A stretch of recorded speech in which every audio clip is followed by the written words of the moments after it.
dad jokes, a meatball hero, and a Clayton-hatin children's choir. Season 19 of The Bachelorette has begun. Ow! Ow! I am Liz Donatelli, and you are watching Romance Recap, a weekly talk show on the Reader Seeks Romance channel that discusses and analyzes dating reality shows. My co-host, Tiffany Current, and I are deep diving into a historic season of The Bachelorette, which features 2 bachelorettes and 32 suitors. Welcome, Tiffany, to week 1. Thank you. I'm excited. Look, I'm a huge fan of Gabby since she told off Clayton last season. So I'm super excited to see her find love. Rachel's pretty cool too. This episode was pretty entertaining. There's a lot of kind of like, the typical weirdness of the Bachelorette stuff, people being introduced, but I'm excited. What about you? As you know, I'm a newbie. I've never watched The Bachelorette or The Bachelor, actually, ever before. So this was my first experience is with Gabby and Rachel. So I don't know any different, but I do like the odds of 2 bachelorettes finding love amongst the sea of men, as opposed to everyone clamoring for one woman. So I'm excited. I have a ton of notes. I'm ready to dive right in. I will say what was exciting about this, and you heard this in the opener a couple of times, is that the host, Jesse, kept asking Gabby and Rachel, like, so how are you guys going to handle these 2 bachelorettes? What are you guys going to do? And I kept hearing him repeat that over and over again.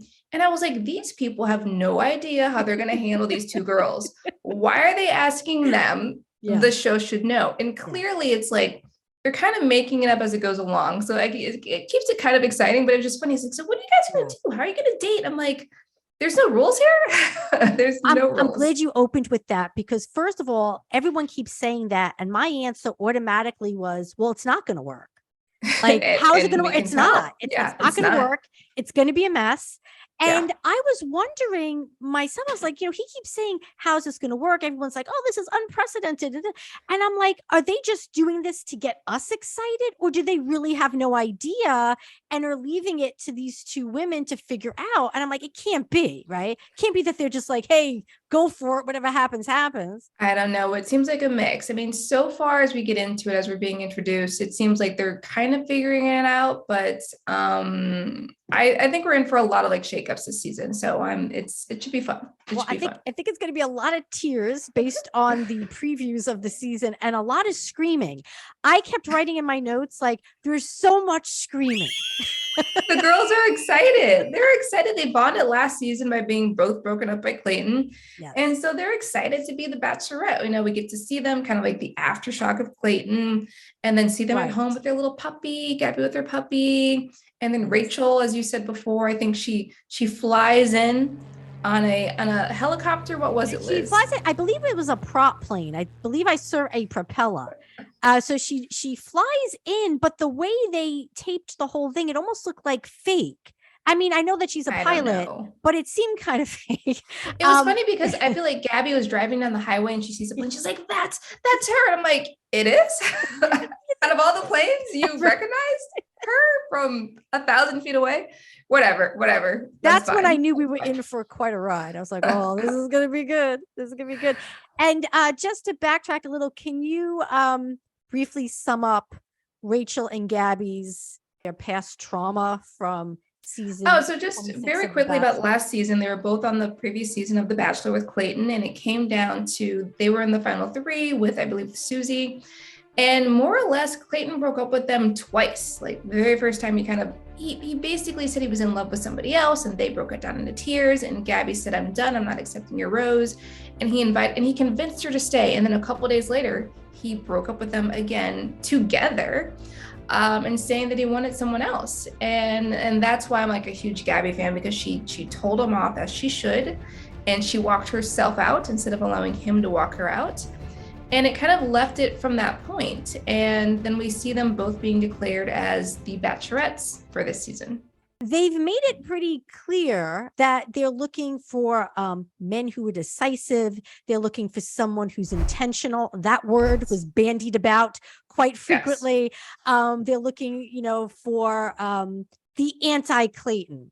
So I'm curious to know if that's in fact who they I don't know, but you're right. But Gabby specifically said they were talking about what they're looking for. Rachel likes somebody who's tall and athletic. Okay.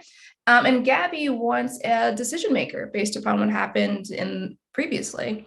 So I am curious too, like so far with who they've dated, as we'll talk about soon, like what's going to happen there. But so we get the girls, they meet up, they're at the house, they're preparing. And then we see them getting dressed, right?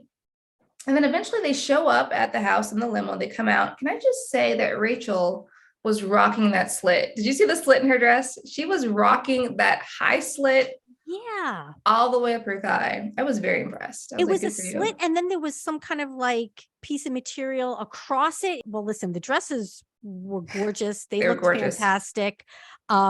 Gabby's wearing this, like, I kept thinking of a spider web, like a spider web. It was like kind of peekaboo in like certain places. She looked great. So it was mentioned that this is the most men in the season to date, you know, in a single season. So there's this 32 guys. So there's so many guys. There were so many because there's 2 women. But there's so many guys now that it's so hard to keep track of who these people are, which is why that, you know, the coming out of the limo scene is so important, because you want to do something that's memorable, right? Yes. And there are some people who are memorable and some who I can already tell you probably aren't going to make it past episode 2.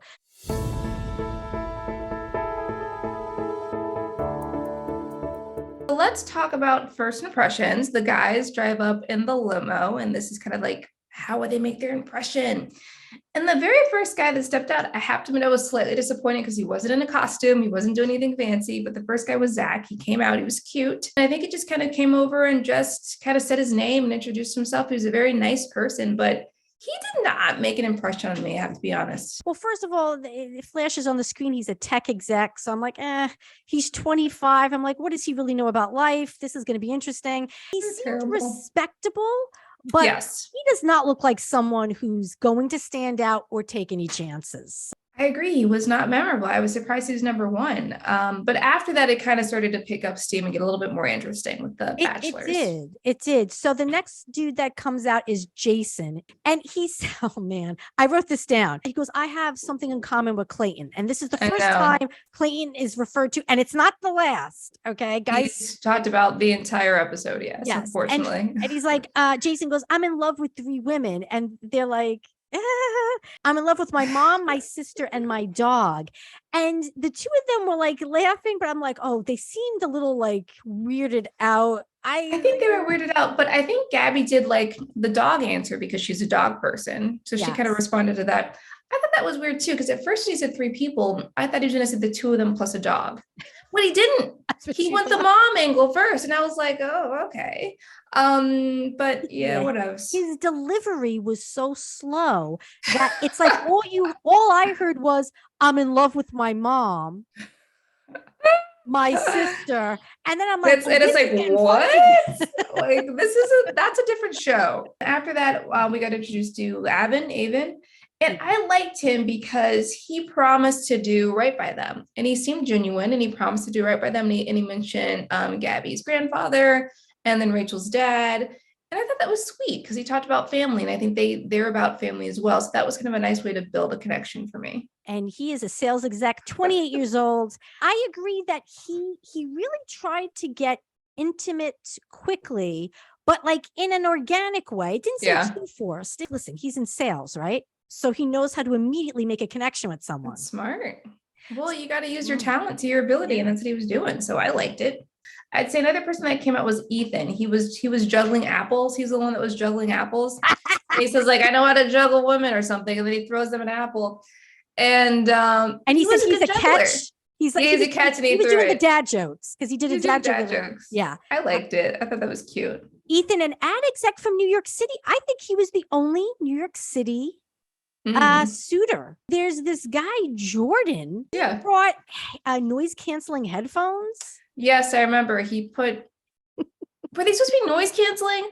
All I know is that he put it on their hair, which I think it makes him memorable. At the same time, I'm thinking like, these girls spend a lot of time on their hair. You're messing it up by putting headphones on, but that's fine. But he did the whole thing. I'm putting these on and he speaks to one person. He puts them on and speaks to another person. It was cute. It was memorable. It was to give them privacy. And I have to say, I thought that Rachel and Gabby were really good sports. Yeah, they Because were. if I was all dolled up for the cameras and I was on top, I'd be like, no. First of all, I'll put it on myself and I'm just going to like hover it because I don't want to mess up my hair. But they were really good about, although to be fair, they probably cut to the hair people who probably fixed it. They came out. Somebody else that came out that I liked was Logan. So Logan came out with the 2 chicks. I thought that was my favorite. Okay, that was my favorite out of all the guys. I know that's silly. He came out with the chicks. Yeah. He gave each of them a chick. Gabby started freaking out because she's like, hey, it flies. Gabby, I thought that was cute. Gabby really made me laugh because I heard her whisper, I thought it was a rat. That was my favorite. Out of all of them that they did, I like the chicks the best. I don't know what that says about me, but I enjoy the chicks. Well, so he didn't think it through though, because the whole night he's sitting there like a schlub with 2 chicks in his hand. I think later on they poop in his hand or something. Yeah, and he's like, oh, it pooped in my hand. It's like, well, you should have brought a pen, a chicken pen or something to put them in. He literally should have done like doves. He could have released the doves and then it's not his problem anymore. It's like, I released the doves. Well, I thought he was actually going to give it to them and then they would give it to producers or something. But he, for some reason, I think he tried and they gave it back. I think Gabby was like, yeah, you know what? I don't really need to hold this bird. And she gave it back. Yeah, she's like, yeah, it's flying. Yeah. I don't want it. Logan is very, very, very charming. Yeah, I liked him a lot. You know who he resembles? I don't know if you're familiar with the actor Pedro Pascal. Yes, I can see that a little bit. Yeah, I know who that is. Yeah. Now he's a videographer. Videographer to me says unemployed. Oh, stop. You don't know what it's for. You could be a professional videographer for a company. Come on. I'm just saying, you got to let it go. You got to let it go. Okay. You got to let it go. The other person who I thought was kind of entertaining was Hayden.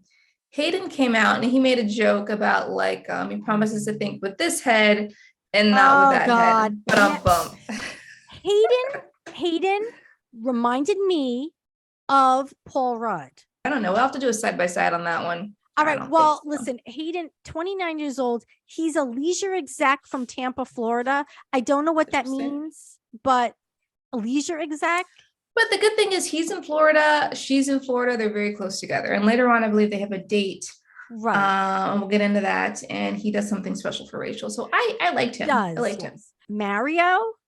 Did you put Mario? Oh, I put Mario on there. Yeah. Dancing personal trainer, 31 years old from Naperville, Illinois. I liked him because he kind of sang a little bit. And I liked it because it was Naperville and I'm from Naperville. So I was like, Naperville, Illinois. Shout out. I'd say the person that really stood out for me, though, was the meatball sub. Guy comes out, James, with this ginormous meatball sub. Yes. I don't know how he fit into the limo, but he somehow managed to carry it out. And he brought what's funny is he brought the meatball sub, I think, because his nickname is Meatball. There has to be a story behind that. He never really explained it. But he never gave them the sandwich. He just took it inside with him.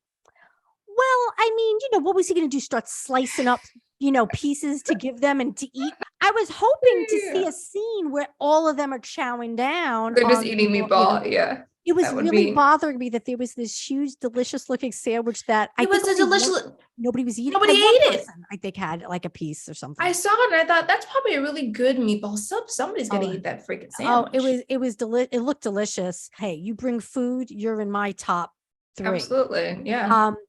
The only thing that concerned me is his profession is listed as a meatball enthusiast. And I don't know if that means that he works at a meatball factory. That's so funny. Is he just a connoisseur of meatballs and he's independently wealthy? Now that would be a good story. Yes. I hardly ever see this. He had the cutest double dimples. He did. He was cute. Yeah. Meatball enthusiasts or not, whatever that means. He was cute and he brought food. So that was like a win in my book. Blue Man Group came out. I don't know what his name was, but Blue Man Group came out and I was like, I didn't know how I could breathe or walk in it. I found that to be entertaining. Brandon showed up from head to toe in a blue costume. He's a bartender in San Diego. I thought that was entertaining. Yeah. The magician, Roby. That's it, Roby. Roby. Yes, unique name. Yeah, Roby. I like the name though. Roby's kind of fun. R-O-B-Y, Roby. So Oh, I Roby, think that's his name is interesting. probably Robbie, and he tried to make it pizzazzy. Magical. Made it magical. Yeah, he did. Yeah. He did the magic trick with the playing card, and he flipped it and it became a watch, and he's like, "Oh, I want to spend time with you." Yeah. I can't do magic. That doesn't get it for me. Yeah, first of all, I think that he was very far gone into the magic zone. If you look in his eyes, you're like, I don't know if he's on too the magical. same plane as everyone else right now. He was too magical for me. He was too magical. What did you think about the guy Quincy, who said he goes by the name Prince and he hasn't had sex in a year and a half, and that was intentional? I thought that was intense. First of all, I don't think I would share that information, but I like how he did point out that it was intentional. And I think they were all just like, okay. He never explained why it was intentional. So that is of note, but that was too much information for me. He made it seem as if he had been saving himself for them. Like he knew he was going to be on the show. He made it sound like, I did this for you. I was purifying myself for you. That was weird. I don't know. I was like, I don't need mittens. Yeah. My aunt would always say, mittens, more information than I needed. It was too much for me. I did not need mittens, more information than I needed. Anyway, the point is, it was too much. It was too much. It was too much. That was he did not succeed in building that intimacy right away like that other dude Avon did. Like this guy went creepy intimacy that they didn't want. They're like, that is too far over the hill for me. But then we had kind of a hot guy come in, Tino, who for some reason drove a tractor. Okay, and then he got off the tractor. A forklift. Oh, was it a forklift? Because the wordplay was, you two look forking gorgeous. You look forking gorgeous. Yeah. He's going to go far because immediately after he left, Rachel said that she liked him. And then we see that play out later on. So he's going to, usually in these first impressions, sometimes people like get that instant connection, and that's usually the person to watch throughout the season. So yeah, no, he's going to go far. He definitely, and right away, Rachel's like, oh, I like him. He's my type. Something about him, I feel like he's hiding something. I don't know why. Well, we'll find out. I don't know, Tino. The person who wasn't hiding something was Jacob, who showed up on the horse with his shirt off. Right. I was like, okay. Oh, I don't know what to do with this guy. All of a sudden, this guy came in on a horse, shirt off. And I think when they eventually touched him, he was greased up as well or something or other. Yes. He went in, they did 2 rounds of hugs with him. And every time I was like, oh, it's so, because it's like yucky. It's getting on their dresses. They didn't even put on a shirt afterwards. He kept his shirt off the whole time. He's got a tattoo, a huge tattoo of a cross. I actually found the tattoo sexy. I'm sorry. That was sexy to me. Of a sideways cross? Like it just like, I don't know what it meant, but it looked kind of like sexy on him. I don't know why. Okay. All right. Sometimes tattoos and muscles are sexy. If it was anything other than this huge cross, and then he wore a cross necklace. So I'm like, I wonder if maybe he's religious. If religion will be come into play in these conversations. But he said something that I don't understand. He walked in to the group of guys and he says, quote, I didn't choose this life chose me. And he flexes his muscles. I think he was saying that as a joke. I think he was being playful. No, he wasn't joking. I think I'm giving him the benefit of the doubt. I think he was joking. I think he's being playful. But I did think that the producers would have given him a shirt, but they're like, nah, just keep it off. Keep it off for the whole episode. He did. You know what's interesting? He seemed very confident on the horse. The minute he got off the horse, he seemed very awkward. I know, because he's probably like, I'm not wearing a shirt. He probably expected to be clothed, and they're just like, no, this is it. I wonder if they withheld his shirt from him. Speaking of shirtless, there was a guy who had no shoes or socks. Yeah, I remember that. He said he wanted to be like grounded or something. And I was like, dude, grounded, I'm not in the feet. Like, cover him up. I'm sorry. We're on a date. Yeah, I don't. Save your toes for like the third date. I don't want to see it. That's not for me. Yeah, I did not. Gross. The guy who showed up with no shoes or socks to be grounded is a physical therapist, Justin. He has a good job, but I was so turned off by that. And then he went inside and he kept his shoes off. Ew. First of all, there's a bunch of people walking around. They could easily step on your foot, and you're coming out and you're walking on a driveway where a horse just was stepping around on stuff. It was gross. I found it to be gross. Maybe that about the horses. Yeah. Yeah, it was gross. It was disgusting. What I did like is that Spencer came out and he brought 2 chairs for them to sit down on. And he said, you know, I have sisters. You know, I know what this is about. Here's some chairs, sit down, take a break. I liked him. I thought he was a gentleman. Spencer for the win. Next to the meatball hero, Spencer bringing chairs to me was the ultimate romantic gesture. That was nice. I like that. And then at some point, I think we had the twins that came out. Right. And I was like, I'm not into the ill-fated twins, Joey and Justin. They must be identical. They must be identical. They have to be. Yeah. They looked from Brookfield, Connecticut, 24 years old, a little young. They look 19. They looked 19. Yeah, they were kids. Another, again, no socks. There were a number of bachelors who came on the scene with no socks. I don't like that look. Stop it. I feel like that's your PSA. It's like you gotta wear socks with shoes. Like the bottom line. Yeah. Your feet will smell, guys. Your feet will smell when you take the shoes off. Come on now. I don't like it. There was a guy, Termaine, who did a literal mic drop into Gabby's hand.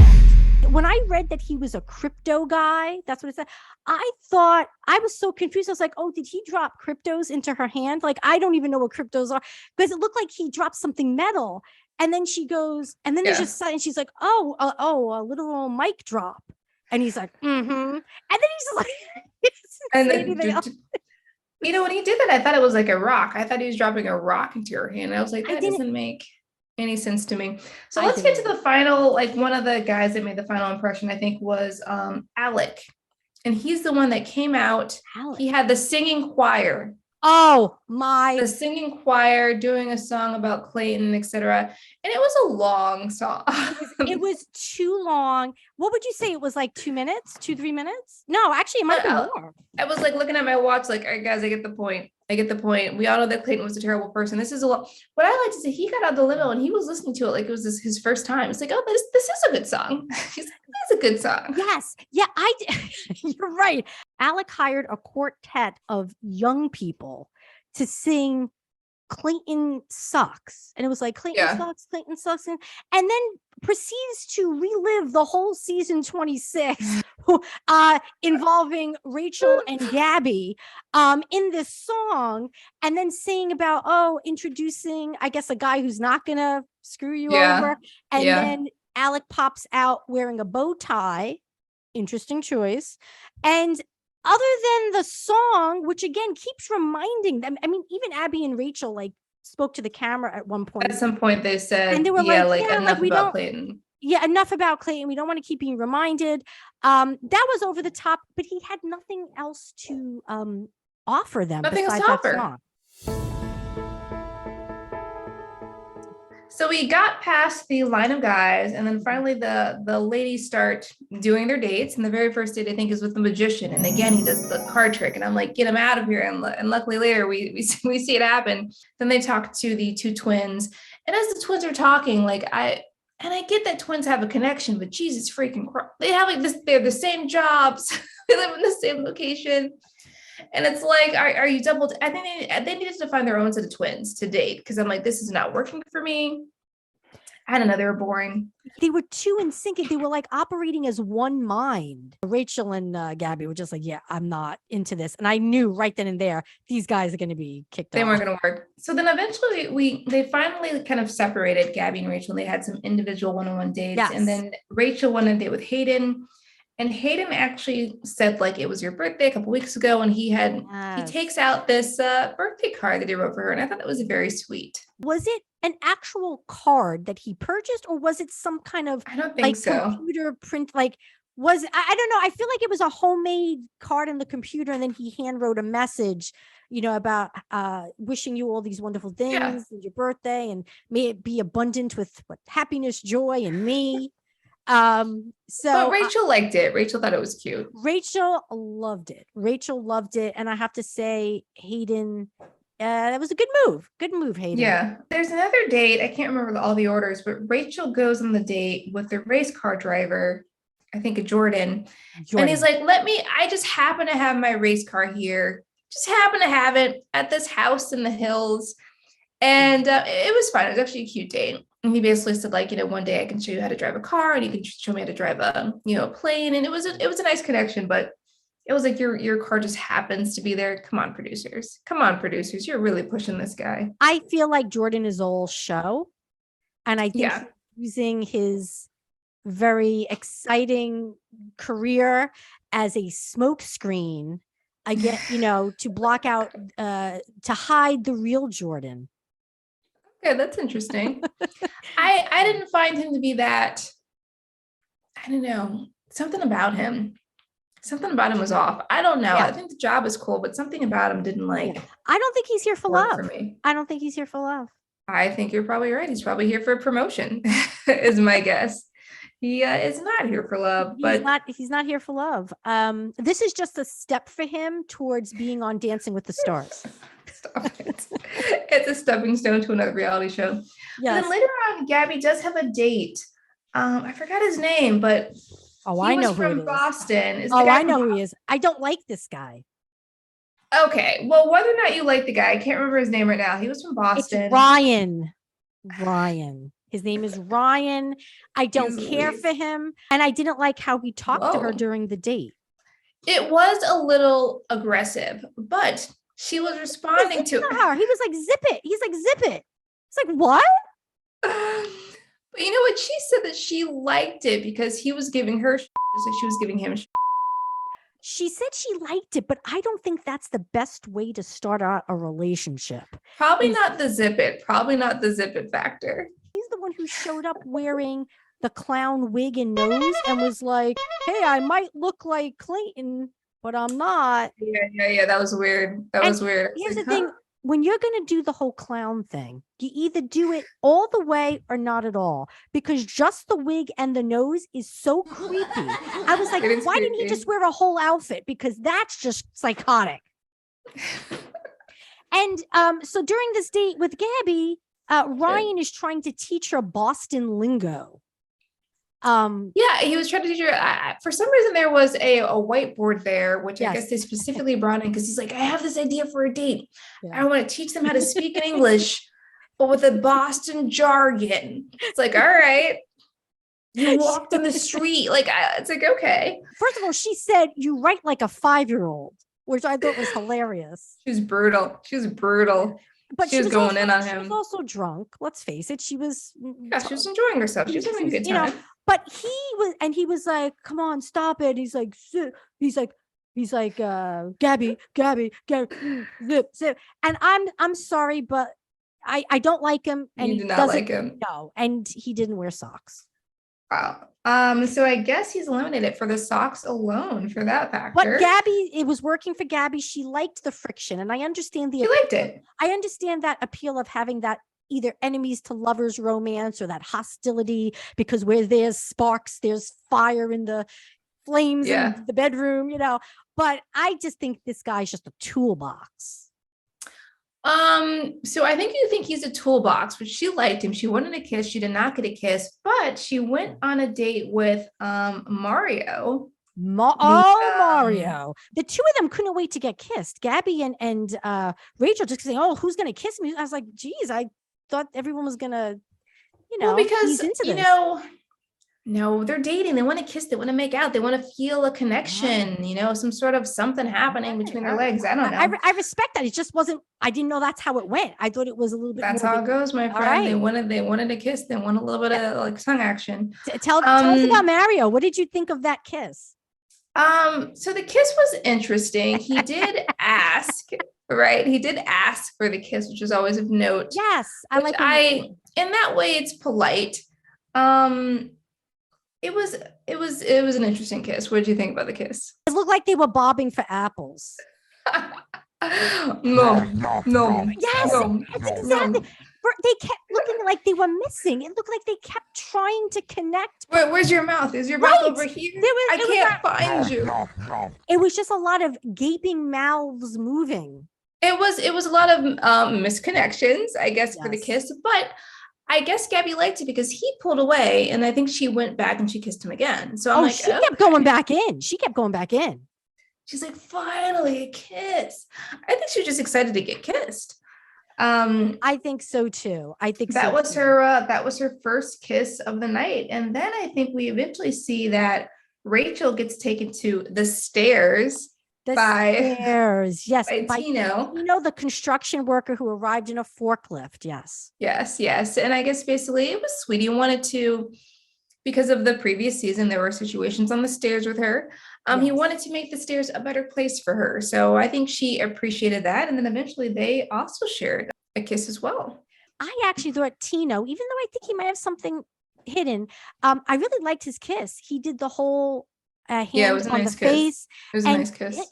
It was, they connected and they stayed connected. It wasn't like searching for the lips again. I thought it was really passionate. I really dug that kiss, for sure. I thought it was like the best kiss of the night. Another good date I thought was with Logan. So Logan came out. Logan. I like Logan because he asked them like silly questions, and I like silly questions, so that's probably why I liked it. Yeah. He asked Rachel her worst fear, and she said clowns, and he's just like, "Oh, did that clown guy freak you out?" And I was like, "Oh my god, yes!" Yeah. It was a good callback. And then later on, he goes on a date with Gabby, and he asks her, "What would she take to a movie theater? Would it be like, would you sneak in food? Would you buy food?" Yes. Yeah. I liked his questions. They were cute. He had really good icebreaker questions. Yeah. That really kind of establishes intimacy in a fun way. Yeah, I think so too. Yeah. And I respected that. If memory serves correctly, he didn't kiss either of them. And he said he didn't want to kiss either until he knew That's who correct. he wanted to pursue. Correct. So I like that he was, doing that. That was nice. Unlike Eric, it's interesting because Gabby's on the couch with Eric, and you could tell they have a connection because she's like basically sitting on top of him. They're very close, and they're laughing a lot about stuff, and I thought that was nice. And they kissed as well, and that was a very passionate kiss, I think, as well. And then what was interesting is, and he goes on a date with Rachel. And I felt like he had like a similar chemistry. So that bothered me for some reason. It felt like, I don't know, he was kind of being disingenuous by like, it just felt like he was so easily have a connection with one person, also the same connection with the other person. So that to me felt a little weird. That could cause trouble, I think, down the line. I have already earmarked Eric as a problem. He's definitely going to be a problem. I thought Eric and Gabby truly had chemistry, a connection. And when they kissed, I was like, okay, like that totally fits. I thought it was I thought it was a lovely kiss, not as good as Tino, but I was like, okay, this makes sense. And then when he didn't kiss Rachel, to me that made sense because their date was not as the body language tells you wasn't everything. The same thing. Yeah. Gabby and Eric were like intertwined with each other. They were on top of each other. Yeah. And they're already Rachel, like in a relationship. Yeah. And Rachel and Eric, like they were playing where he was showing her on his hand. He made a map of New York on his hand. He's like, this is where I live. And I was like, oh, okay. And I was like, I wasn't feeling I don't think a kiss would have been appropriate, but it does seem like he's already like, I don't know who. It did feel like he was already kind of playing both sides. And like when the date happened with Rachel, I was like, all right, wait a second, dude. I don't know if I trust you anymore. Yeah. I don't know. So he's going to be a problem. He's definitely going to be a problem. And we get to the guys, like there's the first impression rose. And then Rachel goes and she grabs it and she immediately gives her first impression rose to Tino. And then Gabby gives her first impression rose to none other than Mario. I have to admit, I was very surprised. I totally thought she was going to give it to Eric. What was interesting is that the girls said they didn't have enough time. So instead of actually handing out roses, they just elect to get rid of 3 people, the magician and the twins. Bye, bye, bye, bye. So that was actually the end of the very first episode. Not as dramatic as I thought it would be. But then as you get to see the clips for the season, it looks like there's going to be a lot of drama. A lot of tears. Well, Tiffany, I am excited to go on this journey with you. An intentional journey in which we will build our connection as friends and co-hosts to love. Love.